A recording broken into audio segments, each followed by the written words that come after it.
सूर्या मैथिल जी, सरकार का महंगाई पर कोई कंट्रोल है या नहीं? धन्यवाद। पहले आपको और आपके सभी पैनलिस्ट को, पूरे देश को भारत माता की जय वंदे मातरम। देखिए मकसूद भाई, ये जो चर्चा हम कर रहे हैं, ये चर्चा आम जनमानस के संग जुड़ा हुआ विषय है, बहुत ही गंभीर विषय है। और इस विषय के ऊपर हमें सभी तथ्यों से इतर इस बात को समझना पड़ेगा कि ये जो क्रूड ऑयल की हम बात कर रहे हैं कि रेट बढ़ गए, या पेट्रोलियम की हम बात कर रहे हैं कि रेट बढ़ गए, तो ये रेट ऐसा नहीं है कि केवल भारत इससे परेशान है।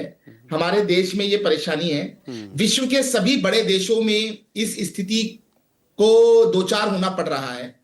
और मैं आपको बताऊं कि इस समय में पूरे विश्व के अंदर, जो कि आपको कुछ नाम ले देता हूं, अमेरिका ले लीजिए, चाहे चीन ले लीजिए, जर्मनी ले लीजिए, जापान ले लीजिए, ब्रिटेन ले लीजिए, फ्रांस ले लीजिए, इटली ले लीजिए, रूस ले लीजिए और ब्राजील ले लीजिए। ये मैं उन देशों का नाम लिया जो देश क्रूड ऑयल प्रोडक्शन भी करते हैं, उसके अलावा रिफाइनरीज भी हैं, इनके पास एलपीजीज के भी अपने भंडार भी हैं, ऐसा नहीं है कि भंडार नहीं है, लेकिन फिर भी इनके यहां पर, और ये विश्व की वो अर्थव्यवस्थाएं हैं जो कि विकसित हैं, ठीक, इनके यहां पर अर्थव्यवस्था का एक ऐसा ढांचा है जहां पर कि कोई लीकेज नहीं है। वहां पर दाम 100% से ज्यादा बढ़ चुके हैं इन 100 दिन के अंदर, 28 फरवरी के बाद से।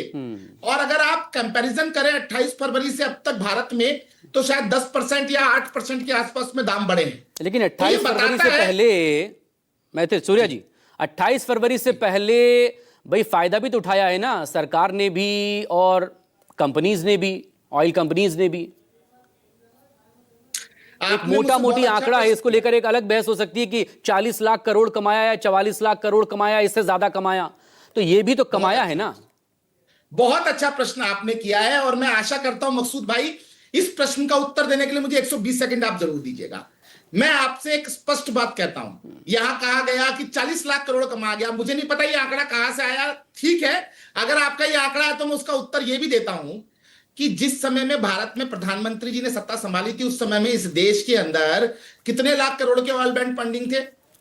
उसके बाद जब इस भारत के अंदर प्रधानमंत्री जी ने सत्ता संभाली थी, उससे पहले तक क्या इस देश में पक्के मकान आवास योजना के रूप में दिए जाते थे क्या? नहीं। जब 5.5 करोड़ से के आसपास आवास योजना में मकान दिए गए, पक्के मकान। अभी आप ही की एक जो संवाददाता है वो जब जनता से बात कर रही थी, वहां कर रहे थे किराएदार, तो किराएदारों को मकान मालिक बनाने का काम भी नरेंद्र मोदी सरकार ने किया।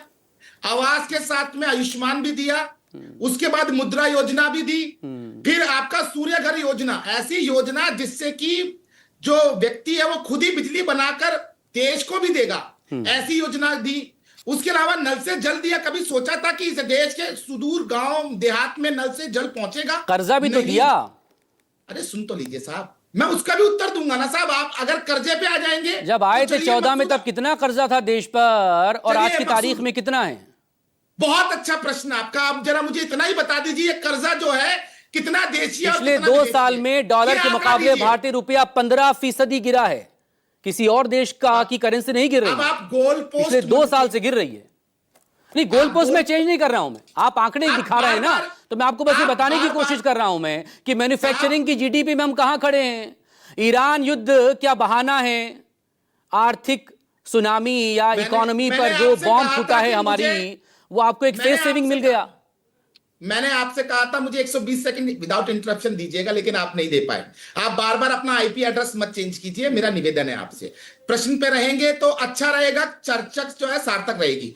अब आपने कहा कि ग्रोथ रेट की बात, तो एनएसओ ने अभी 2 दिन पहले ही आंकड़े जो है वो जारी किए हैं, राष्ट्रीय सांख्यिकी सेंटर ने, और उसमें 7.7 की पहले प्रोजेक्शन ग्रोथ रेट थी, आज 7.8 की है। आरबीआई की प्रेस ब्रीफिंग हुई थी ना, क्या कहा आरबीआई ने? क्या कहा बताइए? इन्फ्लेशन बढ़ेगा, जीडीपी घटेगी, कहा ना साहब। मैं आंकड़ों पे बात करता हूं, मैं प्रोजेक्शंस पे बात नहीं कर रहा हूं। और दूसरी चीज, आपको यह भी जानकारी होनी चाहिए कि यदि विश्व भर के अंदर युद्ध चल रहा है, चाहे वो रशिया और यूक्रेन का हो, उसके बाद ईरान और अमेरिका का हो, उसके बाद रशिया यूक्रेन को 4 साल से ज्यादा हो गया। यह मैं वही बताना चाहता हूं, फरवरी 22 में शुरू हुआ था। ठीक, बोलिए साहब। मैं उसके बाद भी यदि भारत की अर्थव्यवस्था मजबूती से खड़ी है, भारत के अंदर इस समय में महंगाई जो है कंट्रोल में है, अमेरिका के अंदर जो कि अच्छा। अपनी जरूरत से ज्यादा का ऑयल प्रोड्यूस करता है, एलपीजी प्रोड्यूस करता है, उसके बाद भी अगर वहां पे 100% रेट बढ़ गया, भारत में नहीं बढ़ा, तो ये भारत की सरकार की सफलता अच्छा, है। जीडीपी में मैन्युफैक्चरिंग सेक्टर का कोई रोल होता है कि नहीं होता है? हमारा मैन्युफैक्चरिंग जो सेक्टर है वो कहाँ है इस टाइम पर? आप मुझे पूरा मौका देंगे अगर बोलने का, तो मैं आभारी रहूंगा ना मकसूद भाई। लेकिन मैं काउंटर तो करूंगा ना आपसे।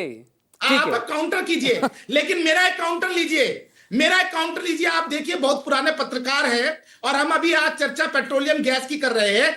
आपने ऐसा नहीं है कि अभी पत्रकारिता शुरू की है, आप हम 10 पूरी 15 महंगाई साल, की 20 बात साल कर रहे हैं हम और साथ महंगाई में की बात देश कर की रहे हैं। अर्थव्यवस्था की बात भी कर रहे हैं सर कि संकट के सर, वक्त में सरकार जो है लोगों को राहत देने की बजाय ये लोगों में बांट क्यों रही है अपना संकट? सर मुझे बोलने देंगे तभी तो मैं बोल पाऊंगा प्लीज ना। कंप्लीट। अब सबसे पहला प्रश्न मेरा भी लीजिएगा, मुझे इतना बताइएगा कि ये 2008 में भारत ईरान गैस पाइपलाइन एक प्रोजेक्ट था, उस प्रोजेक्ट को कांग्रेस की प्रवक्ता है आपके पास में, उनसे जरूर पूछिएगा कि वो पाइपलाइन का प्रोजेक्ट किसके कहने पे बंद किया गया।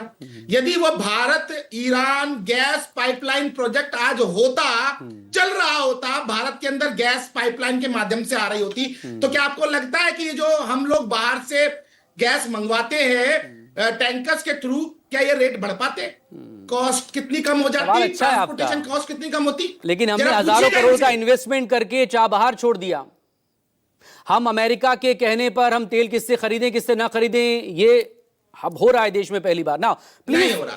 काउंटर अब आप डॉक्टर करुणा राष्ट्रीय चैनल पे सागर। बैठकर ठीक झूठ है, आपने नहीं कांग्रेस बोलेंगे। प्रवक्ता का नाम ले लिया। आप राष्ट्रीय चैनल पे बैठ के झूठ नहीं बोलेंगे डॉक्टर मकसूद। करुणा सागर, गलत बात, डॉक्टर गलत करुणा बात। सागर, नाउ प्लीज रशिया काउंटर। के संग हम आज भी खरीद रहे हैं तेल को। डॉक्टर करुणा सागर, वो रिलैक्सेशन दिया है। बहुत आराम से बात हो सकती है, हाइपर होने की कोई जरूरत नहीं, बहुत आराम से बात हो सकती है। वो रिलैक्सेशन दिया है युद्ध के हालातों के चलते, होर्मुज स्ट्रेट बंद है कैसी इसलिए। बातें कर रहे हैं? 1 महीने पहले दिया गया अमेरिका की तरफ से, फिर 1 महीने बढ़ाया अमेरिका ने। बढ़ाया कि पब्लिक डोमेन में, पब्लिक डोमेन में है ये सब, उससे पहले भी हम पब्लिक रशिया से डोमेन में खरीद है रहे ये। थे।